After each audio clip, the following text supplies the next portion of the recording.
Hello friends, कैसे हैं आप सब। स्वागत है आपका हमारे यूट्यूब चैनल पर।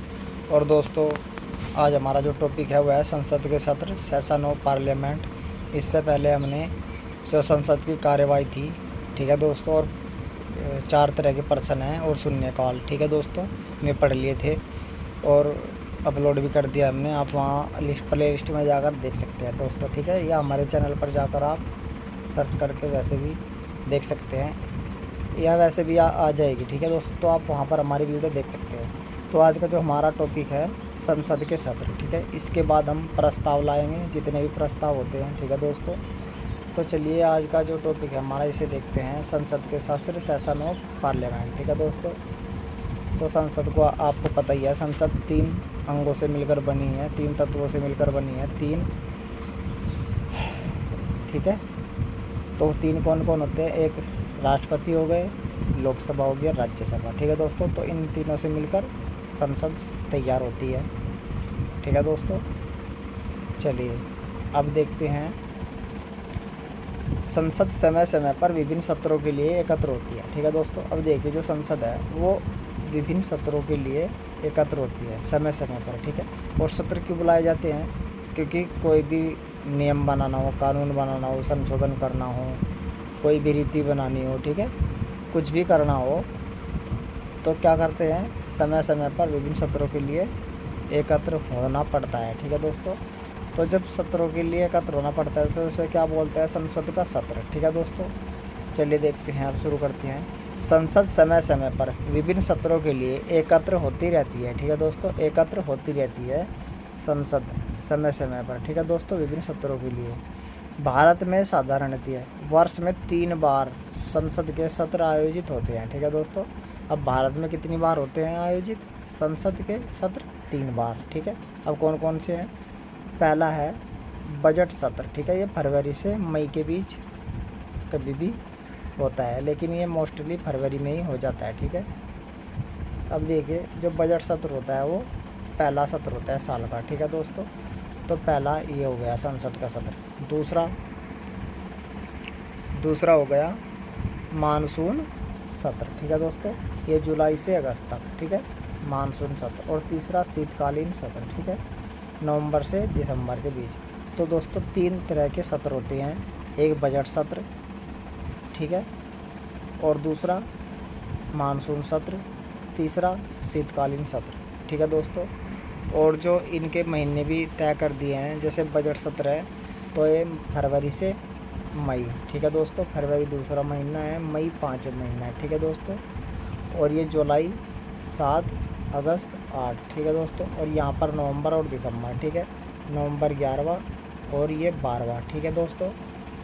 तो यहाँ पर आप देख सकते हैं वर्ष में 3 बार हो गए, ठीक है, जो आप पर लिखा भी है। देखिए, संविधान में ये भी है कि एक सत्र से दूसरे सत्र की 6 महीने से ज़्यादा नहीं होनी चाहिए, ठीक है दोस्तों। अब मानने की बात है, यदि यहाँ पर फरवरी में शुरू हो रहा है, ठीक है, और यदि 1.5 महीना चला या 1 महीना चला, ठीक है, तो तब मानसून सत्र जो होगा वो जुलाई में हो रहा है, तो तब भी 6 महीने नहीं हो रहे हैं। फिर उसके बाद यदि ये भी 1-1.5 महीना चलता है तो तब भी यहाँ पर हम देखते हैं 11 से 12, ठीक है, मतलब नवंबर से दिसंबर, तब भी 6 महीने नहीं होते हैं, ठीक है दोस्तों।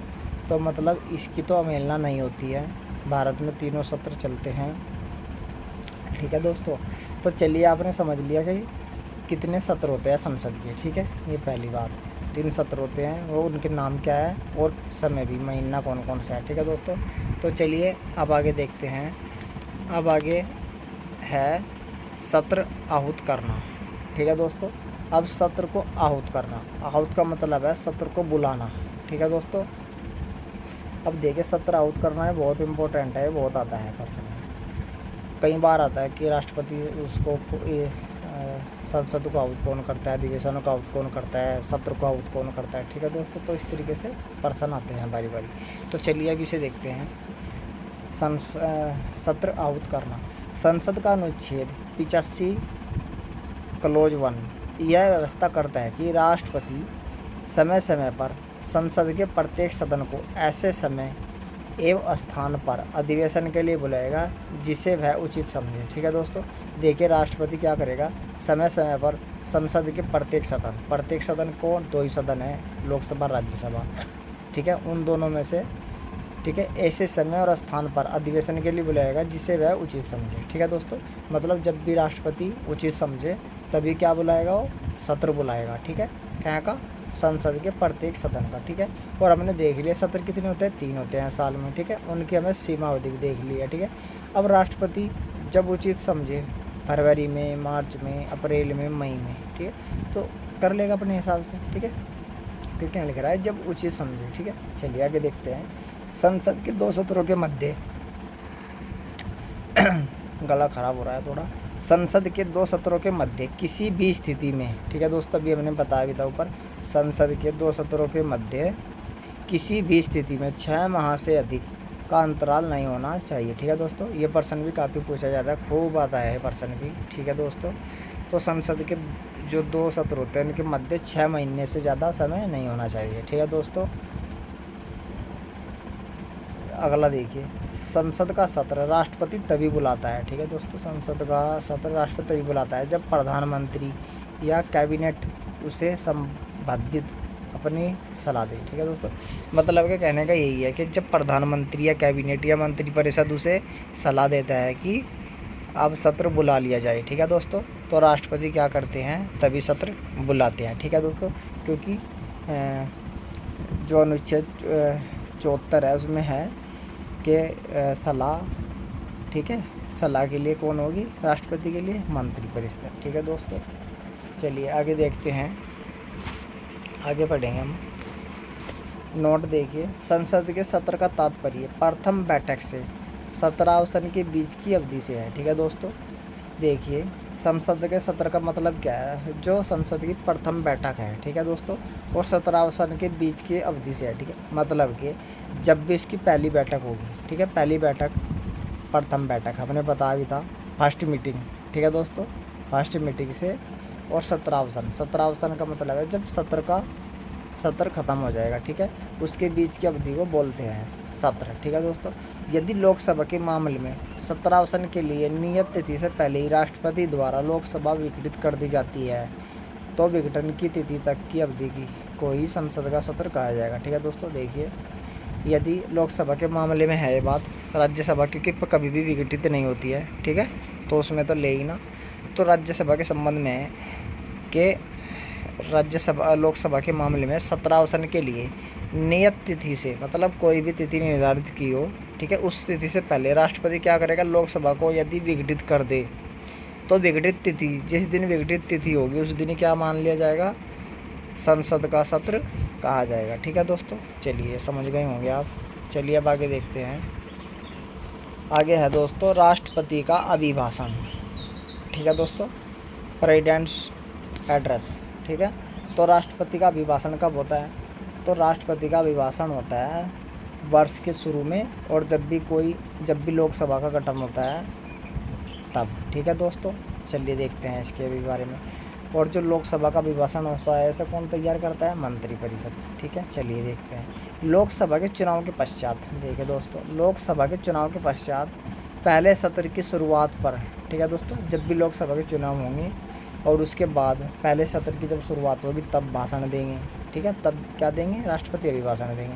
और दूसरी बार कब देंगे, देख लिए अब कब देंगे, एवं प्रत्येक वित्तीय वर्ष के पहले सत्र की, ठीक है, वित्तीय वर्ष के पहले सत्र की शुरुआत पर राष्ट्रपति दोनों सदनों को संयुक्त रूप से संबोधित करता है। ठीक है दोस्तों, तो जब वो संबोधित करता है दोनों सदनों को संयुक्त रूप से, तब उसे क्या कहते हैं, राष्ट्रपति का अभिभाषण। ठीक है दोस्तों, देखिए एक तो जब करता है जब लोकसभा के चुनाव होते हैं और उसके बाद नई सरकार बनती है, ठीक है दोस्तों, और पहला सत्र की शुरुआत होती है, एक तो तब अभिभाषण देते हैं। ठीक है, और वो जो अभिभाषण है वो राष्ट्रपति क्या देते हैं, वो जो मंत्रिपरिषद होती है वो तैयार करती है उसके भाषण को। ठीक है दोस्तों, और दूसरी कंडीशन कब है, दूसरी कंडीशन होती है कि जब ये जो वित्तीय वर्ष है, जैसे 1 अप्रैल से शुरू होता है भारत में, 1 अप्रैल से 31 मार्च तक का वित्तीय वर्ष माना जाता है। ठीक है दोस्तों, तो तब वित्तीय वर्ष का जो पहला सत्र है, ठीक है, उसकी शुरुआत में दोनों सदनों के सदस्यों को संयुक्त रूप से एक जगह बिठाकर, मतलब एक सदन में बिठाकर क्या होता है, संबोधित करते हैं। ठीक है दोस्तों। और आपको ये भी पता है कि जब भी संयुक्त अधिवेशन होता है तब उसकी अध्यक्षता कौन करते हैं, लोकसभा का अध्यक्ष। ठीक है दोस्तों। चलिए आगे देखते हैं। यह राष्ट्रपति का व्यक्तिगत भाषण नहीं होता। ठीक है दोस्तों, यहाँ पर ध्यान दिएगा, ये व्यक्तिगत भाषण नहीं होता है, बल्कि मंत्रिपरिषद द्वारा तैयार सरकार की नीतियों और भावी कार्यक्रमों की चर्चा का प्रारूप होता है। ठीक है दोस्तों। अब देखिए इसमें क्या होता है, मंत्रिपरिषद इसे तैयार करती है। ठीक है दोस्तों, भाषण को, क्योंकि राष्ट्रपति का अपना व्यक्तिगत तो अभिभाषण है नहीं, तो जब मंत्रिपरिषद इसे तैयार करती है, और मंत्रिपरिषद कौन होती है, मंत्रिपरिषद लोकसभा के जो मंत्री होते हैं, मंत्रिपरिषद जो सरकार होती है जिसकी, उसमें जो मंत्री बनते हैं। ठीक है दोस्तों, उन मंत्री 3 प्रकार के होते हैं, हमने पहले बताया। तो मंत्रियों के समूह को क्या कहते हैं, मंत्रिपरिषद। ठीक है दोस्तों। और उसमें सभी तरह के मंत्री, जैसे कैबिनेट मंत्री, राज्य मंत्री, उप मंत्री और प्रधानमंत्री भी उसी में। ठीक है ना, मिलाकर सबको मंत्रिपरिषद होती है। तो मंत्रिपरिषद क्या करती है, जो उनकी नीतियाँ हैं, मंत्रिपरिषद मतलब जो सरकार की नीतियाँ हैं और जो उनके आगामी कार्यक्रम हैं, भविष्य में होने वाले कार्यक्रम, उन पर क्या होती है, चर्चा की प्रारूप। ठीक है, जो चर्चा होती है, जो उनका प्रारूप होता है। ठीक है दोस्तों। चलिए आप समझ गए होंगे कि राष्ट्रपति अपने अभिभाषण में क्या अभिभाषण कहते हैं। ठीक है दोस्तों, जो भी सरकार की नीतियाँ होती हैं, कार्यक्रम होते हैं आगे आने वाले, वही सब राष्ट्रपति उस अभिभाषण में कहते हैं। ठीक है दोस्तों। चलिए, क्योंकि वित्तीय वर्ष में भी ऐसे ही होता है, वित्तीय वर्ष में साल की शुरुआत होती है, उसमें भी कि इस साल ये सरकार करेगी, ये कार्यक्रम है आगे आने वाले एक साल के लिए। ठीक है, यदि कोई सरकार नहीं बनती है लोकसभा के बाद, तब भी यही होता है कि ये एजेंडे हैं, ये समस्याएं हैं, इनको दूर करेंगे, ये कार्यक्रम हैं, ये भविष्य में होंगे ऐसे ऐसे। ठीक है दोस्तों। चलिए अब आगे देख लेते हैं लेमटक सत्र या पंगु सत्र। ठीक है दोस्तों। चलिए इसे पढ़ते हैं। यह नई लोकसभा के गठन से पूर्व, ठीक है दोस्तों ध्यान दीजिएगा, यह नई लोकसभा के गठन से पूर्व वर्तमान लोकसभा का अंतिम सत्र होता है। ठीक है दोस्तों। तो यह अंतिम सत्र होता है जब भी किसी लोकसभा के क्या होते हैं, अंतिम समय चल रहा हो और नई सरकार गठन होने से या नई लोकसभा गठन होने से पहले किया, उसकी क्या है, अंतिम सत्र होता है। ठीक है दोस्तों। अंतिम सत्र को क्या कहते हैं, पंगु सत्र या लेम डक। ठीक है दोस्तों, duck session, lame duck session. वर्तमान लोकसभा के वे सदस्य जो नई लोकसभा हेतु निर्वाचित नहीं हो पाते, उन्हें क्या कहते हैं, लेम डक। ठीक है दोस्तों। अब देखिए समझिएगा, मानने की बात है, जैसे अभी ये लोकसभा चुनाव हो रहे हैं। ठीक है दोस्तों। और अभी पिछली जो लोकसभा थी उसमें कोई सांसद है। ठीक है दोस्तों। और वो अगली बार सांसद नहीं बन पाता है, ठीक है, हार जाता है इस बार, तो वो क्या हो जाएगा, लेम डक। ठीक है दोस्तों। जो वर्तमान लोकसभा के सदस्य हैं, ठीक है, और जो नई लोकसभा चुनी जाएगी उसमें वो निर्वाचित नहीं हो पाता है, जीत नहीं पाता है, वो हार जाता है। ठीक है, तो वो क्या हो जाएगा, लेम डक। ठीक है दोस्तों। अब यदि और मैं क्या इससे और आसान कैसे समझा सकूँ, इससे आसान भाषा में ऐसा समझा सकता हूँ।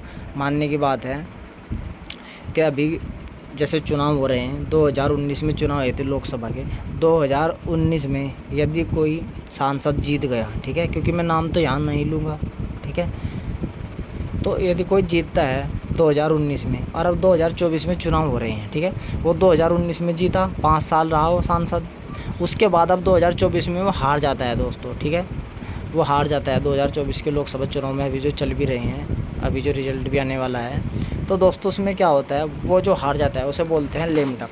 ठीक है दोस्तों, लेम डक। और जो पंगु सत्र है उसे भी यही बोलते हैं कि जो लोकसभा गठन से पूर्व वर्तमान जो लोकसभा है उसका अंतिम सत्र को बोलते हैं। ठीक है, लेम डक सेशन। तो आप इसे ध्यान रखिएगा। चलिए अब देखते हैं अगला, स्थगन। ठीक है फ्रेंड्स, तो देखिए स्थगन में क्या होता है, स्थगन सामान्यतः स्थगन द्वारा सदन को कुछ मिनटों, ठीक है ध्यान दिएगा यहाँ पर, स्थगन द्वारा सदन को कुछ मिनटों, घंटों या कुछ दिनों के लिए निलंबित किया जाता है। ठीक है दोस्तों, स्थगन द्वारा, यहाँ पर ध्यान दिएगा, स्थगन द्वारा। यदि आप इंग्लिश में देख लीजिएगा, ठीक है, क्योंकि बाजीवार परीक्षा में समझ में नहीं आता, तो इंग्लिश में समझ में आ जाता है। देखिए कुछ मिनटों, घंटों, दिनों के लिए, ठीक है। सदन को स्थगित करने का अधिकार पीठासीन अधिकारी के पास है। ठीक है दोस्तों, ध्यान दिएगा यहाँ पर बात, सदनों को स्थगित करने का अधिकार पीठासीन अधिकारी के पास होता है। ठीक है, आगे देखिए, आगे है स्थगन द्वारा, ठीक है दोस्तों, स्थगन द्वारा केवल बैठक को निलंबित किया जाता है, ठीक है, सदन के सत्र को नहीं, ठीक है दोस्तों। देखिए स्थगन के द्वारा क्या होता है, बैठक को निलंबित किया जाता है, ठीक है, सत्र को नहीं। यदि पीठासीन अधिकारी द्वारा सदन को स्थगित करने के उपरांत, ठीक है, जैसे उन्होंने स्थगित कर दिया है और उसके बाद पुनः एकत्रित होने के संदर्भ में कोई घोषणा नहीं की जाती है, तो वह स्थगन अनिश्चित काल के लिए स्थगन या साइन डाई स्थगन कहलाता है, ठीक है दोस्तों। देखिए अभी इसे समझिए, मानने की बात है, पीठासीन अधिकारी ने कुछ मिनटों के लिए, कुछ घंटों के लिए, कुछ सेकंडों के लिए क्या कर दिया, सत्र जो सत्र चल रहा है उसकी बैठक निलंबित कर दी, ठीक है दोस्तों। यदि उन्होंने बोला कि सत्र 2 घंटे के लिए निलंबित की जाती है, ठीक है दोस्तों, समझिएगा आप इस बात को, ठीक है। पीठासीन अधिकारी कहता है कि सदन को स्थगित किया जाता है 2 घंटे के लिए, या सदन को स्थगित किया जाता है यहाँ 20 मिनट के लिए, या ऐसे बोलता है कि सत्र को निलंबित किया जाता है 2 घंटे के लिए, या बोलता है कि सत्र को निलंबित किया जाता है 5 दिन के लिए या 7 दिन के लिए, कितने भी दिन के लिए, यदि वो यहाँ पर ये तीनों चीज़ बोलता है, ठीक है, तब तो उसी समय तक वो निलंबित रहता है, ठीक है दोस्तों। और ये निलंबित करने का अधिकार किसके पास है, स्थगन करने का किसके पास है, पीठासीन अधिकारी के पास है, ठीक है दोस्तों। लेकिन वो केवल बैठक निलंबित कर सकता है, ठीक है, सत्र को नहीं, ठीक है दोस्तों। अब देखिए यहाँ पर क्या होता है, यदि पीठासीन अधिकारी ना तो समय बताए, ठीक है, कि कब दोबारा मीटिंग होगी, ये ना तो 2 घंटे बताए, ना मिनटें बताए, ना दिन बताए, वो कुछ भी ना बताए, ठीक है दोस्तों। तो यहाँ पर लाइन देखिएगा, ये समझिएगा, यदि पीठासीन द्वारा सदन को स्थगित करने के बाद पुनः एकत्रित होने के संदर्भ में कोई घोषणा नहीं की जाती है, तो वह स्थगन, मतलब जब वो कोई घोषणा ही नहीं करता, बस ये बोल देता है कि क्या है, बैठक स्थगित की जाती है, बस आगे उसने कुछ नहीं बोला है, तो इसका मतलब ये है कि वो अनिश्चित काल के लिए क्या हो गई है, स्थगित हो गई है, ठीक है। क्यों, क्योंकि उसने समय नहीं बताया, ना 10 मिनट बताई, 20 मिनट बताई, ना 2 घंटे बताए, ना 4 घंटे बताए, ना ये बता कि 1 दिन के लिए, 2 दिन के लिए, 10 दिन के लिए, समय ही नहीं बताया, कुछ भी नहीं बताया है, ठीक है। स्थगन के बाद कि कब पुनः सब एकत्र होंगे, कब इकट्ठे होंगे, इस संबंध में कोई उसने घोषणा ही नहीं की, तो उसे क्या बोल लेंगे, फिर हम उसे बोल लेंगे अनिश्चित काल के लिए स्थगन, ठीक है दोस्तों, अनिश्चित काल के लिए स्थगन या साइन डाई स्थगन, ठीक है दोस्तों।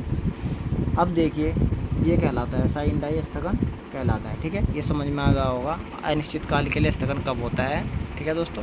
चलिए अब हम देखते हैं सत्रावसन, ठीक है दोस्तों, क्योंकि ये भी बहुत ही बार आता है सत्रावसन, ठीक है। चलिए, क्योंकि पहले मैंने आउट करना देख लिया, ठीक है, सत्र आउट करना, ठीक है।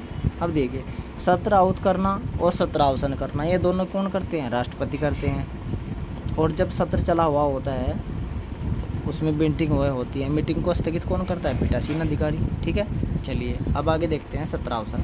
संसद के किसी सत्र का समाप्त होना सत्रावसन कहलाता है, ठीक है दोस्तों। यहाँ पर ध्यान दिएगा यह बात, क्योंकि बहुत बच्चों के समझ में नहीं आती कि सत्रावसन क्या होता है, ठीक है। तो संसद के किसी सत्र का समाप्त होना, ठीक है, सत्रावसन कहलाता है। अभी भी आया था, जब पीठासीन अधिकारी स्थगित कर देगा बैठक, तो उसका मतलब है बैठक स्थगित हुई है, निलंबित हुई है, सत्र समाप्त नहीं हुआ है। सत्र कौन समाप्त करेगा, राष्ट्रपति, ठीक है।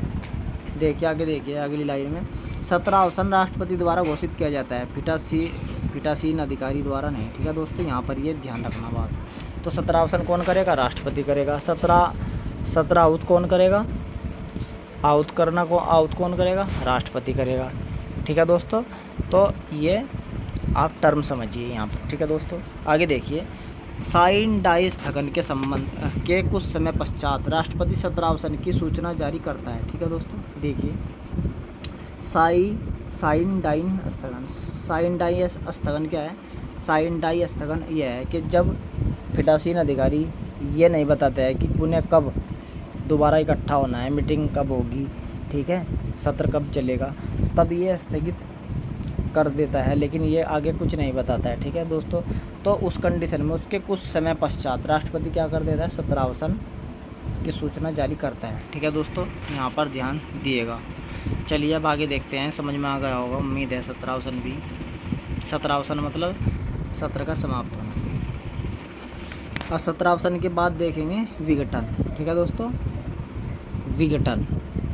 ठीक है फ्रेंड्स, तो चलिए, जहाँ एक तरफ 17 सदन के एक सत्र को समाप्त करता है। ठीक है दोस्तों, यहाँ पर देखिए, जहाँ एक तरफ 17 सदन के एक सत्र को समाप्त करता है तो वहीं दूसरी तरफ विघटन सदन को ही समाप्त कर देता है। ठीक है दोस्तों, देखिए यहाँ पर टर्म समझिए। पीठासीन अधिकारी बैठक को क्या कर रहा है, स्थगित कर रहा है। ठीक है दोस्तों, राष्ट्रपति सत्र को समाप्त कर रहा है। ठीक है दोस्तों, फिर इसके बाद आता है विघटन। ठीक है, विघटन का मतलब है पूरे जिसमें वो सत्र चल रहा था, जिसमें मीटिंगें हो रही थी, वो उस सदन को ही समाप्त करने को क्या कहते हैं, विघटन। ठीक है दोस्तों, चलिए समझिए बात।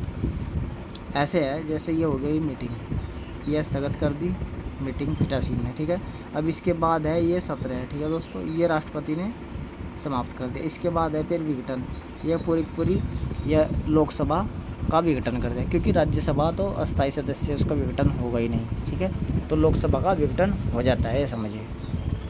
चलिए देखते हैं इसमें, जहाँ एक तरफ 17 सदन के एक सत्र को समाप्त करता है तो वहीं दूसरी तरफ विघटन सदन को ही समाप्त कर देता है। ठीक है, तो सदन को ही समाप्त कर देता है।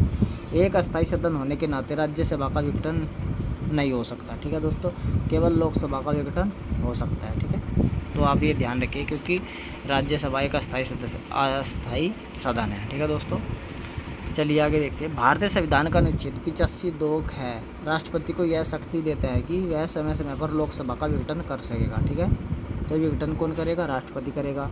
17 कौन करेगा, राष्ट्रपति करेगा। 17 कौन करेगा, राष्ट्रपति करेगा। ठीक है दोस्तों, तो स्थगन कौन करेगा, स्थगन पीठासीन अधिकारी। ठीक है दोस्तों, चलिए आगे देखिए। साधारणतः स्थितियों में राष्ट्रपति मंत्रिपरिषद की सलाह से ही लोकसभा का विघटन कर सकता है। ठीक है, यहाँ पर देखिए मंत्रिपरिषद की सलाह से ही। ठीक है, चलिए आगे देखिए। लोकसभा का विघटन निम्नलिखित 2 कारणों से हो सकता है। ठीक है दोस्तों, देखिए लोकसभा का विघटन 2 कारणों से हो सकता है। अब ये 2 कारण कौन कौन से हैं, पहला देखिए, पहला है यदि लोकसभा का कार्यकाल पूरा हो गया हो। ठीक है दोस्तों, देखिए यदि लोकसभा कार्यकाल पूरा हो गया हो, मतलब 5 साल पूरे हो गए हों। ठीक है, 5 वर्ष पूरे हो गए हों, तो तब उसका क्या होगा, विघटन राष्ट्रपति कर देगा। दूसरी कंडीशन क्या है, दूसरी कंडीशन ये है कि यदि राष्ट्रपति किसी विशेष कारण से कार्यकाल पूरा होने के पहले लोकसभा को विघटित करने का निर्णय करे। यह स्थिति प्राय तब आती है जब राज्य सरकार या सरकार लोकसभा में अपना बहुमत खो दे। ठीक है दोस्तों, एक तो देखिए सामान्य सी स्थिति मानिए, सिंपल आराम से समझिए बिल्कुल। 2 कारण होते हैं, पहला कारण जब लोकसभा कार्यकाल पूरा हो। ठीक है, दूसरा कारण है जब लोकसभा अपना बहुमत खो दे। ठीक है, लोकसभा में अपना बहुमत खो दे, कौन, जिसकी सरकार है वर्तमान में। ठीक है दोस्तों, सरकार लोकसभा में अपना बहुमत खो दे। ठीक है, तो राष्ट्रपति ये का विशेष कारण है। ठीक है दोस्तों, चलिए एक बार और देख लेते हैं। यदि राष्ट्रपति किसी विशेष कारण से कार्यकाल पूरा होने के पहले ही लोकसभा को विघटित करने का निर्णय करे, और ये विघटित कब करेगा, निर्णय कब करेगा, जब यह स्थिति आती है जब सरकार लोकसभा में अपना बहुमत खो दे। ठीक है दोस्तों, चलिए आगे देखिए। अब विघटन का जो विधेयक हैं, विधेयकों आदि पर प्रभाव देगी। ठीक है दोस्तों, चलिए लोकसभा के विघटन से विभिन्न प्रस्ताव, संकल्प, नोटिस इत्यादि समाप्त हो जाती हैं। ठीक है दोस्तों, नोट संविधान के अनुच्छेद 107 में उन परिस्थितियों को बताया गया है जिनमें कोई विधेयक व्यापकत या लैप्स अथवा समाप्त हो जाते हैं। ठीक है दोस्तों, अब कौन से अनुच्छेद में, 107 में। ठीक है, उन परिस्थितियों को बताया गया, मतलब इसमें भी कंडीशन बताई गई है जिसमें विधेयक क्या हो जाते हैं, समाप्त हो जाते हैं। ठीक है, संविधान 107 अनुच्छेद में संविधान के। ठीक है, चलिए आगे देखते हैं, और आगे है, चलिए देखिए, जो विधेयक लोकसभा में लंबित है। ठीक है दोस्तों, लोकसभा में लंबित है अथवा लोकसभा से पारित हो चुके हैं। ठीक है, या तो लंबित है, मतलब उसमें कार्रवाई चल रही है, अभी निपटे नहीं है, पेंडिंग है लोकसभा में, या लोकसभा ने पारित कर दिए हैं। ठीक है, किंतु राज्यसभा में लंबित है। ठीक है दोस्तों, इसे समझना ध्यान से।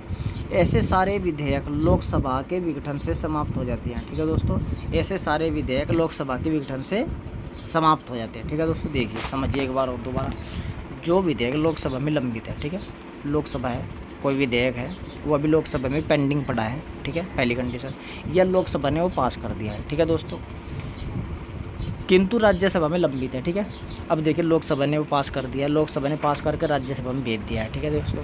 अब ऐसे सारे विधेयक जितने भी होंगे, यदि लोकसभा का विघटन हो जाता है तो वे जो विधायक हैं, जो वे विधेयक हैं, ठीक है, चाहे पड़े ही राज्यसभा में पेंडिंग हो, लेकिन वे क्या हो जाएंगे, ख़त्म हो जाएंगे, लोकसभा के विघटन होते ही ख़त्म हो जाएंगे, उनका कोई औचित्य नहीं रहेगा, ठीक है, उन पर राज्यसभा ख़त्म कर देगी, नहीं तो उनका कोई औचित्य नहीं, क्यों, क्योंकि लोकसभा क्या हो जाएगी, विघटित हो जाएगी, ठीक है दोस्तों, पहली कंडीशन। अब देखिए आगे देखिए, जो विधेयक राज्यसभा से शुरू हुआ, ठीक है, पहले हम शुरू कहाँ से कर रहे थे, लोकसभा से, ठीक है, चलिए, जो विधेयक राज्यसभा से शुरू हुआ और राज्यसभा में ही लंबित है, ठीक है दोस्तों, देखिए पहले लोकसभा से शुरू हुआ, लोकसभा में ही लंबित है, ठीक है दोस्तों, और अब यहाँ उल्टा है कि राज्यसभा से शुरू हुआ, राज्यसभा में लंबित है, किंतु लोकसभा द्वारा पारित नहीं किया गया है, ठीक है, लोकसभा द्वारा पारित नहीं किया गया है, वे विधेयक विघटित से समाप्त नहीं होते, ठीक है दोस्तों। देखिए कोई विधेयक है, राज्यसभा में लंबित है, कोई भी विधेयक, ठीक है, राज्यसभा ने शुरू किया, फिर राज्यसभा में लंबित है वो, ठीक है, राज्यसभा ने भेजा वो लोकसभा में, ठीक है दोस्तों, जब लोकसभा में भेजा तो लोकसभा द्वारा पारित नहीं किया गया, ठीक है, क्यों नहीं किया गया, इतना वो पारित करती उससे पहले क्या हो गया, उसका विघटन हो गया, लोकसभा का मतलब ख़त्म हो गई, लोकसभा का विघटन हो गया। तो ऐसे विधेयक क्या होंगे, समाप्त नहीं होंगे, ठीक है दोस्तों, क्यों, क्योंकि जो विधेयक है वो राज्यसभा द्वारा पारित हो चुका है, ठीक है दोस्तों, अब लोकसभा ने करना है, अब क्या होगा, जब भी लोकसभा नहीं बनेगी तो तब वो पारित कर देगी उसे, ठीक है। चलिए आगे देखिए, आगे समझिए, राष्ट्रपति के पास भेजा गया विधेयक यदि राष्ट्रपति द्वारा पुनर्विचार के लिए वापस लौटाया गया है तो ऐसे विधेयक लोकसभा के विघटन के पश्चात ख़त्म नहीं होते, ठीक है दोस्तों। देखिए यहाँ पर ध्यान दिएगा, ऐसे विधेयक जो राष्ट्रपति ने के पास गया कोई विधेयक और राष्ट्रपति ने वो वापस भेज दिया पुनर्विचार के लिए, ठीक है दोस्तों, तो राष्ट्रपति ने जब वो वापस लौटा दिया पुनर्विचार के लिए तो ऐसे विधेयक लोकसभा के विघटन के पश्चात ख़त्म नहीं होंगे, ठीक है दोस्तों, समझिएगा बात, वे ख़त्म नहीं होंगे, चाहे वे लोकसभा से हों चाहे राज्यसभा से हों, ठीक है, क्योंकि पास तो वो दोनों सदनों से हैं, दोनों सदनों से पास हो गए तो राष्ट्रपति के पास गए थे, ठीक है, और राष्ट्रपति ने फिर उन्हें वापस भेज दिया पुनर्विचार के लिए।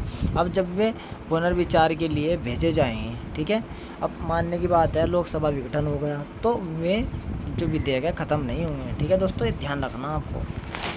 चलिए अगला पॉइंट देखिए, किसी विधेयक पर संसद के दोनों सदनों के गतिरोध की स्थिति में यदि संयुक्त बैठक बुलाई गई हो, राष्ट्रपति द्वारा इस हादसे की सूचना दे दी गई हो तो भी लोकसभा के विघटन पर विधेयक समाप्त नहीं होता, ठीक है दोस्तों। देखिए यहाँ पर कोई विधेयक है और उसमें गतिरोध की स्थिति है, ठीक है दोस्तों, तो दोनों सदनों की संयुक्त बैठक बुलाई जाएगी, ठीक है दोस्तों, ये पता ही है आपको, उसकी अध्यक्षता लोकसभा अध्यक्ष करता है। तो जब ये बुलाया जाएगा तो राष्ट्रपति द्वारा इस हादसे सूचना दे दी गई है कि संयुक्त बैठक बुलाई गई है और उधर दूसरी तरफ क्या हो गया, तो लोकसभा के विघटन हो गया है, तो जो विधेयक है वो समाप्त नहीं होगा, ठीक है दोस्तों, वो भी समाप्त नहीं होगा। चलिए अगला आगे देखिए, ठीक है दोस्तों, तो लोकसभा के विघटन पर विधेयक समाप्त नहीं होता है, ठीक है, ये ध्यान रखनी है। तो ये इम्पोर्टेंट 4 पॉइंट है, इन्हें ध्यान रखना, कब समाप्त हो रहा है और कब समाप्त नहीं हो रहा है, ठीक है।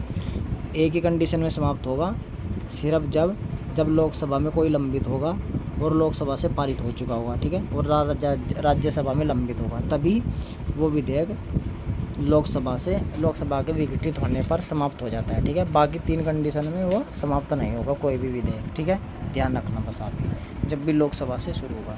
तो दोस्तों ये था मोस्ट इम्पोर्टेंट यहाँ पर टॉपिक, ठीक है दोस्तों, और ये संसद के सत्र पढ़े हमने, सत्र आउट करना पड़ा, राष्ट्रपति का अभिभाषण देखा, पंगु सत्र देखा, स्थगन भी देखा, और सत्रावसन भी देखा और विघटन भी देखा, ठीक है दोस्तों।